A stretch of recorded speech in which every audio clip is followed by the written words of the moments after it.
ఏమండి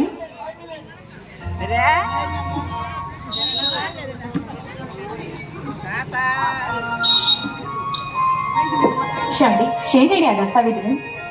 ఏమీ లేదు శాంభవి. తరతరాలుగా నన్నే నమ్ముకున్న ఈ గద్వాల ప్రజల కోసం ఊరికి దక్షిణాన 50 కిలోమీటర్ల దూరంలో ఉన్న ఆ దుర్గమ్మ ఆలయం చుట్టూ 1000 ఎకరాలు ఉంటే అందులో 100 ఎకరాలని వాళ్ళ పేరిట రిజిస్ట్రేషన్ చేసిన రైతులు. చాలా మంచి పని చేస్తున్నారండి. కానీ అదంతా దట్టమైన చెట్లతో కూడిన అడవి ప్రదేశం కదండి. అవును శాంభవి, వాటినన్నిటిని నరిగిపారేసి దాన్ని సాగు భూమిగా వేర్చాలన్నదే నా జీవిత ఆశయం. శ్రీగారు, కనీసం అక్కడికి వెళ్ళడానికి సరైన రోడ్డు మార్గం కూడా లేదు కదండి.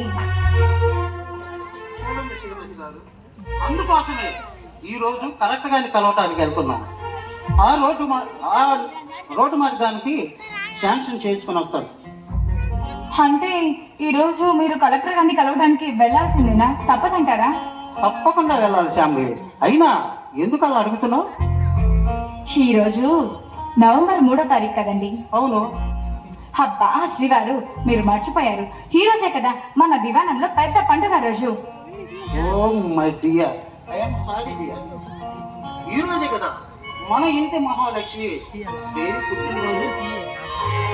శ్రీవారు, ఈ పేద ప్రజల్ని భూస్వాములు చేయాలన్న మీ ఆశా సాధనలో పడి ఇంట్లో భార్య పిల్లలు ఉన్నారన్న విషయాన్ని మర్చిపోతే ఎలా చెప్పండి? చూడండి శ్రీమతి గారు, నన్ను నా వంశాన్ని నమ్ముకొని ఈ గద్వాల ప్రజలు బ్రతుకుతున్నారు. అదీ కాక ఆ నియోజకవర్గ పొలిటీషియన్స్ వాళ్ళని కౌలు రైతుల్ని కాళ్ళ కింద పెట్టుకొని అనగదొక్కుతున్నారు.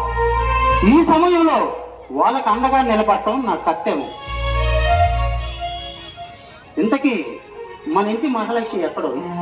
మా అన్నయ్య, అదే మీ బామర్ది ధర్మ తీసుకెళ్ళాడండి. ఏది ఏమైనా ఆ విషయంలో నేను చాలా అదృష్టవంతుని శాంభవి. ఎందువల్ల చెప్తే కాస్త విని మేము తరిస్తాం కదా. ఎందువల్ల అంటే బిడ్డలను ఇచ్చి నన్ను నా వంశాన్ని కాపాడుతున్న ఆ దుర్గమ్మ తల్లి ఆశీస్సులు ఉన్నందుకు. అబ్బో, గద్వాల్ ద్వారగారికి భక్తితో కూడిన కవిత్వాలు కూడా వచ్చేస్తున్నాయి. చూడండి శ్రీమతి గారు, ఈ చీరలో మీరు చూస్తుంటే నాకు ఏమనిపిస్తుందో తెలుసా? ఏమనిపిస్తుంది? నిన్ను అమాంతంగా కౌగిలించుకొని ముద్దు పెట్టాలని. ఉందండి శ్రీ గారు, మీకు ఎప్పుడు అదే ధ్యాస.